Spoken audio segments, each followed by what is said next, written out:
Hello students, welcome back to my channel smart study with Vinod. तो आज हम पढ़ने वाले हैं अमेंडिंग एक्ट ऑफ 1781। ये है historical background of Indian constitution का तीसरा पार्ट, जिसमें हम दूसरा एक्ट पढ़ रहे हैं।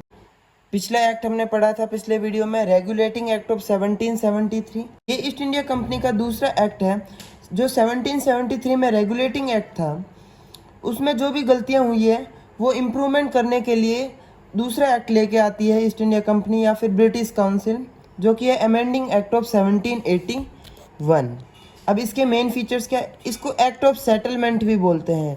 अब ये क्वेश्चन आएगा कि which is the act of settlement, so we can say amending act of 1781 is also known as act of settlement. अब इसके मेन फीचर्स क्या देखते हैं। जो गवर्नर जनरल था, पहले कौन था? गवर्नर ऑफ बंगाल था, फिर गवर्नर जनरल ऑफ बंगाल बन गया। अब यह सबसे हाईएस्ट पोस्ट थी उस टाइम में। उस टाइम सुप्रीम कोर्ट की भी एस्टैब्लिशमेंट हुई थी 1773 में। अब जो भी गवर्नर जनरल और जो भी उसकी काउंसिल होगी वो एग्जेम्प्टेड होगी jurisdiction of supreme court. It means supreme court ये नहीं पूछ सकता गवर्नर जनरल और ये उसकी काउंसिल और जो भी उसके सर्वेंट्स हैं उनको नहीं पूछ सकता कि आप क्या कर रहे हैं, क्यों कर रहे हैं। जैसे कि आज होता है, सुप्रीम कोर्ट पूछ सकता है लेजिस्लेचर एंड एग्जीक्यूटिव्स को कि आपने ऐसा क्यों किया, ऐसा क्यों हो रहा है।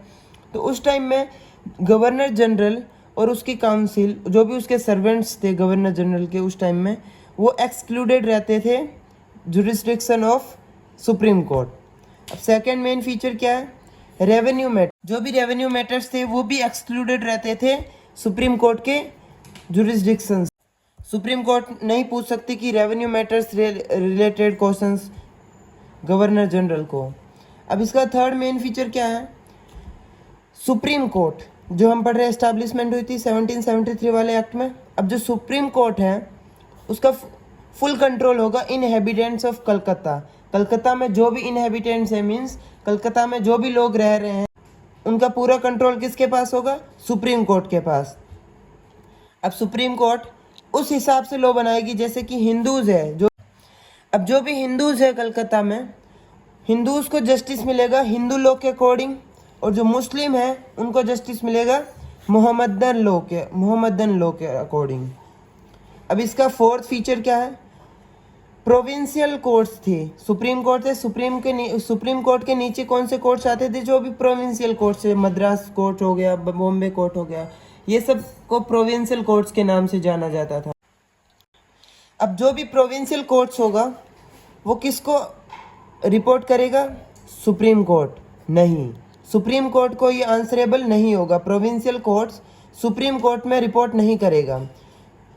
प्रोविंशियल कोर्ट्स के जो भी मैटर्स है वो गवर्नर जनरल और उसकी काउंसिल के पास जाएगा।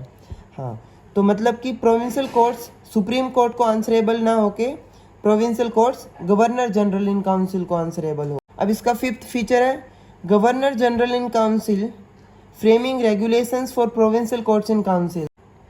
उस टाइम में ऐसा नहीं था। उस टाइम में जो भी प्रोविंशियल कोर्ट्स थे उस टाइम में जो भी प्रोविंशियल कोर्ट्स और जो भी काउंसिल्स होते थे, जो गवर्नर जनरल और उसकी काउंसिल होती थी, वो प्रोविंशियल कोर्ट्स के लिए रेगुलेशंस फ्रेम करता था, लॉ बनाता था। ये एक्ट ऑफ सेटलमेंट और अमेंडिंग एक्ट ऑफ 1781 के मेन फीचर से एक बार रिवाइज कर लेते हैं। इसको जो अमेंडिंग एक्ट ऑफ 1781 है उसको एक्ट ऑफ सेटलमेंट भी बोलते हैं। अब इसका फर्स्ट फीचर क्या पढ़ा था? जो भी गवर्नर जनरल है और उसकी काउंसिल है उसको एक्सक्लूडेड मीन एग्जेम्प्टेड होगा जुरिस्डिक्शन ऑफ सुप्रीम कोर्ट से, जो भी सर्वेंट्स है वो भी। It also excluded revenue matters from the jurisdiction of supreme court. अब इसका थर्ड फीचर कौन सा था? सुप्रीम कोर्ट के पास पूरा कंट्रोल होगा इनहेबिटेंट्स और जो भी लोग रह रहे कलकत्ता में, जैसे हिंदूज के जस्टिस मिलेगा हिंदू लॉ के अकॉर्डिंग और मुस्लिम्स को जस्टिस मिलेगा मोहम्मदन लॉ के अकॉर्डिंग। अब इसका फोर्थ फीचर कौन सा था? हमने पढ़ा था जो भी प्रोविंशियल कोर्ट्स है, जैसे प्रोविंस हो गया, मद्रास हो गया, बॉम्बे हो गया, इनके जो प्रोविंशियल कोर्ट्स हैं वो सुप्रीम कोर्ट को आंसर ना देके आंसर किसको देंगे? Governor general in council, governor general को वो रिपोर्ट करेंगे। अब इसका फिफ्थ फीचर क्या है? गवर्नर जनरल और उसकी जो भी काउंसिल है वो रूल्स एंड रेगुलेशंस बनाएगी प्रोविंशियल कोर्ट्स के लिए। पर बनाना किसको चाहिए था? Supreme court. But supreme court का उतना ज़्यादा रोल नहीं। अब ये था एक्ट ऑफ 1781, जिसको हम अमेंडिंग एक्ट ऑफ 1781 और एक्ट ऑफ सेटलमेंट बोलते हैं। अब ये दो एक्ट्स हमने पढ़ लिए, उसके बाद हम इसके अगले वीडियो में पढ़ेंगे पिच इंडिया एक्ट ऑफ 1784। अब इसमें जो भी आपको डाउट हो आप कमेंट सेक्शन में पूछ सकते हैं। यदि आपको वीडियो अच्छा लगे तो लाइक करें, सब्सक्राइब करें और शेयर करें अपने फ्रेंड्स के साथ। Thanks for watching.